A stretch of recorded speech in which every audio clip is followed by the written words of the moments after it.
Successful men are some of the most insecure men when it comes to dating. Not because they're weak, but because they spend their whole life learning a formula for success that completely goes out of the window when it comes to success with women. You learn that you have to hustle, you have to grind, you have to work hard, and you have to put in the time and obsess over what you want to finally get it. With women, for some reason, no matter how hard you try, they just seem to not give you the time of the day. Whereas they'll go out with a completely abusive jerk that lives with 7 roommates and chase after him. Why is it that successful guys struggle so much with dating while the losers are bathing in abundance? And this is exactly the topic we're gonna cover. In the first part of this video, we're gonna talk about the 2 types of motivation for action, what actually fuels the drive to take action from one guy to the other, how that originates in your childhood, and finally,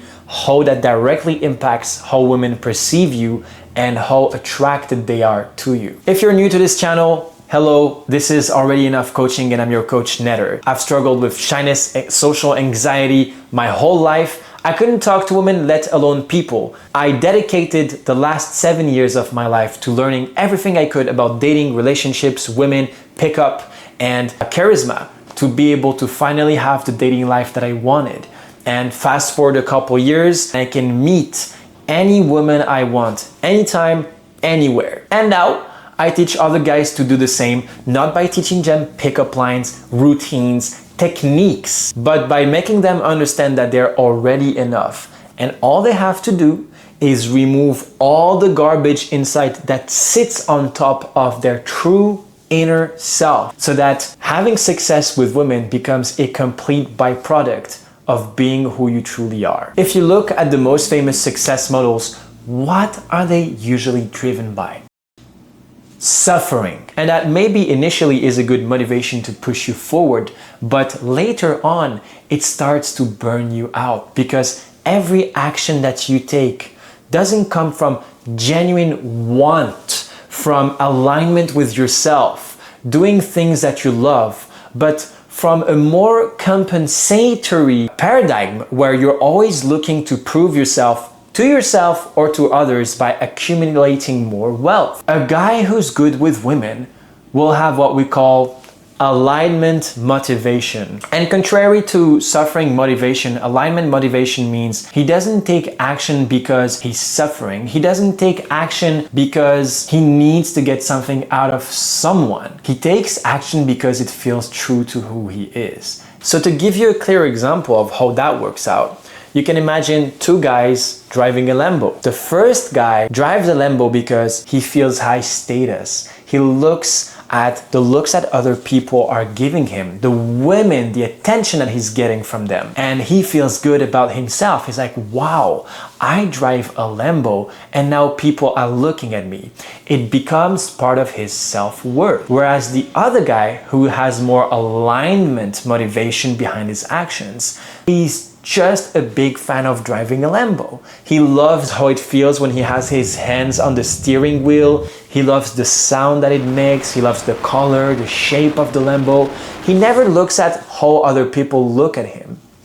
And so if you were to remove the Lambo from one of these 2 guys, what would happen with this guy is that he would feel like he's losing part of his worth. Whereas the other guy, no matter whether he has a Lambo or not, doesn't change the way that he perceives himself. And that is a big distinction, because there is success created as a soothing mechanism, a compensatory way of getting love, and there is success as alignment with your true intentions and values and motivations. Doing it for yourself, not to fulfill a need for other people to love you, but just because this is your passion and it really drives you. All of this originates in childhood, very much depending on how love was given to the child. Was it conditional or unconditional? When it comes to conditional love, a parent teaches his kid in order to receive love, he has to do something, has to prove himself so that he can get the love and approval from his parents. Because for a kid, attachment to his caregivers is everything.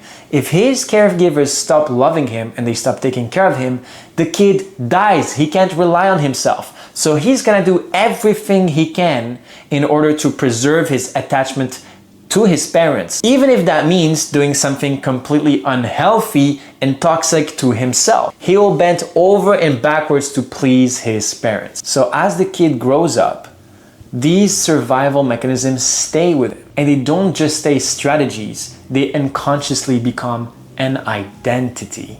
When you take on these survival strategies and apply them to your current relationships with women, they start to temper with your ability to connect with women and to have attraction with them. Now, when it comes to a child that grows in an unconditionally loving household, everything is different. Because no matter how many mistakes the child makes, the parents will still show love to him. Even if he makes them angry, they will still show him love.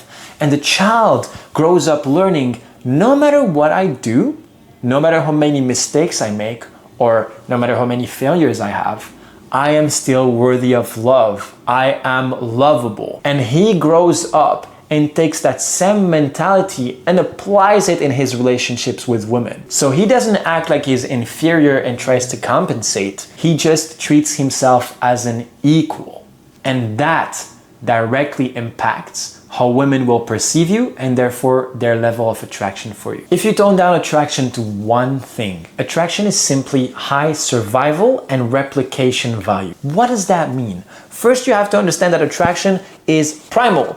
It's been programmed in our brains from millions and millions and millions of years and passed on to us by our ancestors. Back then, there was no Lamborghini, no money, no possessions. They didn't even have clothes. That's why material possessions don't matter as much as you think. The only ways that a woman could determine whether she should be with a guy or not was, is this guy going to be able to guarantee my survival? And then, does he have strong genes? Will his genes produce strong offsprings that can survive and replicate later on? And if that guy put out signals through his behavior, his character, not his possessions, his character, that he was able to make her feel safe, provide for her, and at the same time, he was able to give her great offspring, guess what? She would sleep with him. This is not so different today because, again, it's the exact same attraction mechanism that is existent.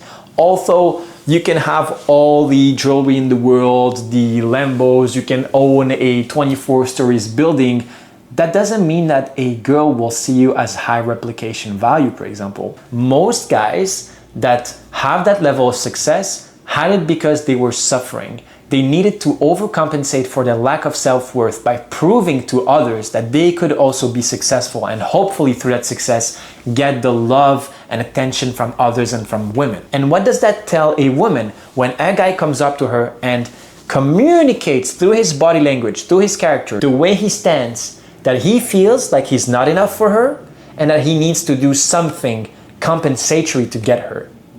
That plummets attraction because what does it signal? Low survival and replication value. On any case, your belief that you're under her makes her believe that you're under her. And so that's why you'll have guys that are always giving stuff to women, they're being extra nice, they're doing everything they can and putting in so much effort.